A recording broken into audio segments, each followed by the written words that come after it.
Today we are going to study about the waste management practices. There are several methods followed in the waste management practices. Number one, source segregation, composting. Composting is two types, aerobic composting and anaerobic composting. And third one is vermicomposting. Fourth one, biogas generation. And fifth one, incineration. First one, source segregation. Source segregation is a separation of different types of solid waste at a location where they are generated. That is the source segregation, maybe from household waste or business waste.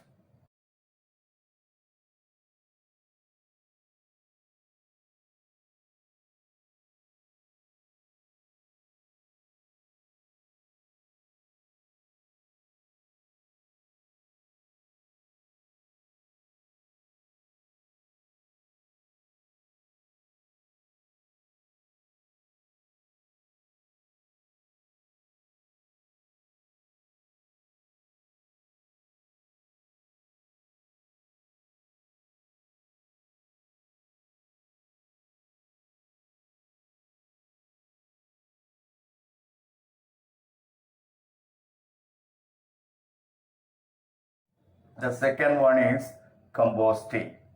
Compost is an organic matter that has been broken down into simpler organic or inorganic matter by a process called composting.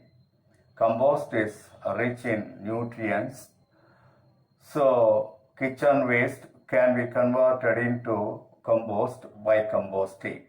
Composting is a process of converting compost, making compost. The compost can be prepared from kitchen waste by a decomposition process that is called composting.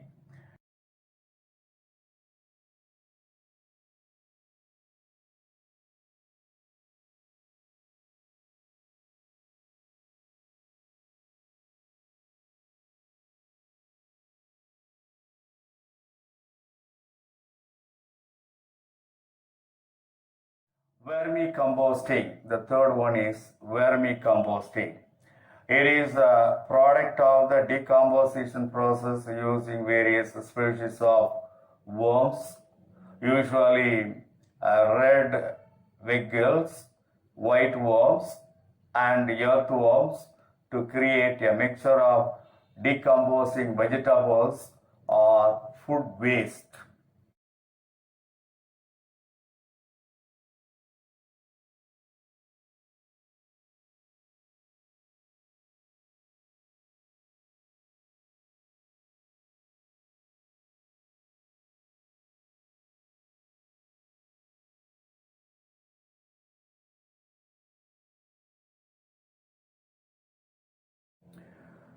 Biogas generation.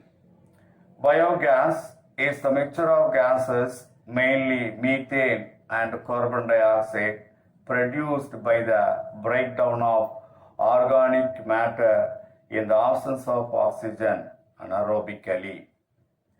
That is biogas generation. Biogas can be produced from the raw materials such as agricultural waste, manure, municipal waste, plant materials, sewage, then ground waste or food waste, etc. So from that, biogas is prepared.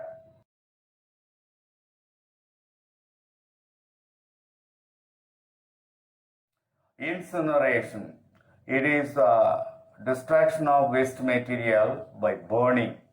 It is a waste treatment process that involves a combustion of organic substances contained in waste materials. The incineration of the waste materials converts the waste into ash, flue gas, and heat. Flue gas means it refers to the combustion exhaust gas produced at power plants.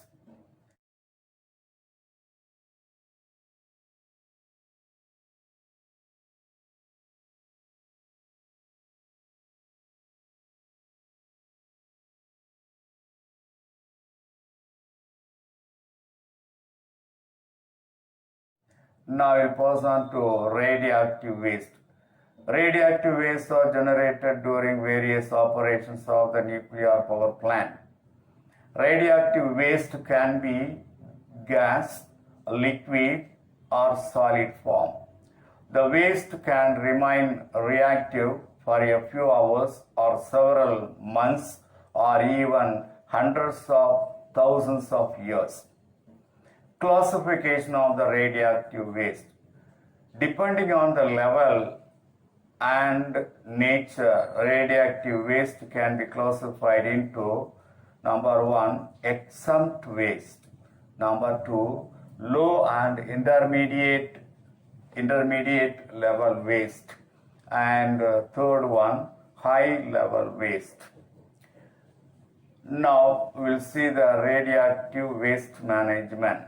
The radioactive waste management involves the treatment, storage, and disposal of liquid, airborne, and solid effluents from the nuclear industry.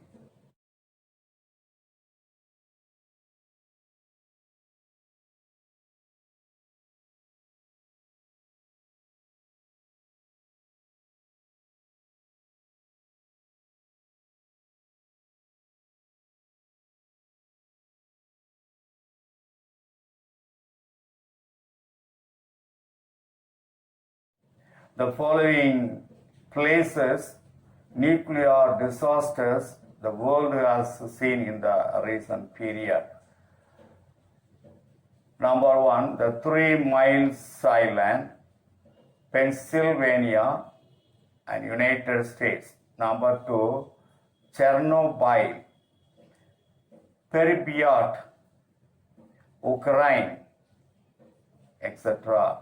The third one, Fukushima Daiichi, that is Okuma, is located at Japan. Methods of disposal of radioactive waste. They are number 1, limit generation. Limit generation of waste is the first and most important consideration in managing radioactive waste. Dilute and disperse. The dilute and disperse for waste having low radioactivity, dilution and dispersions are adopted. Delay and decay. Delay and decay is frequently an important strategy because much of the radioactivity in nuclear reactors and accelerators is very short period. Fourth one, concentrate and confine process. Concentrating and containing is the treatment activities for longer lived radioactivity. The waste is stored in corrosive resistant containers and transported to disposal sites. Control. Next we will pass on to the control and management of nuclear waste. Nuclear waste can be managed by the following methods. Number 1, spent fuel pools. Number 2, vitrification method. Number 3, geological depositors. First one, spent fuel pools. The spent fuel discharged from the reactors is temporarily stored in the reactor pool. The spent fuel rods are used in stored cooling ponds. They protect the surroundings from radiations and absorb the heat generated during radioactive delay. The second method is vitrification method. This prevents reactions or degradation of the nuclear waste for extended periods of time and encased in dry cement caskets. The third method is geological repositories.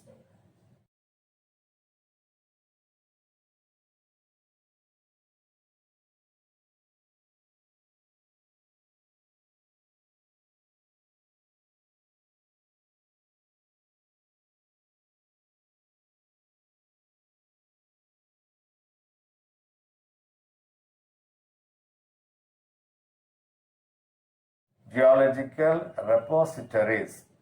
A deep geological repository is a nuclear waste repository excaved deep within a stable geological environment.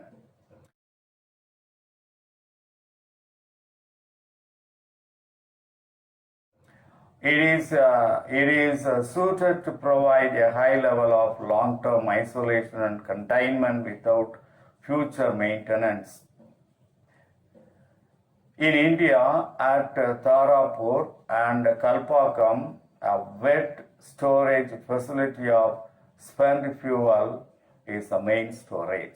So this is considered as the main storage. So that is about the waste management. Waste management practices we have seen today, radioactive waste we have seen, radioactive waste management methods of disposing radioactive waste, control and management of nuclear waste, spent under the control of management of nuclear waste. There are three methods we have seen. First method, spent fuels pools. Second one, vitrification method. Third one, geological repositories, etc. That's all. Thank you.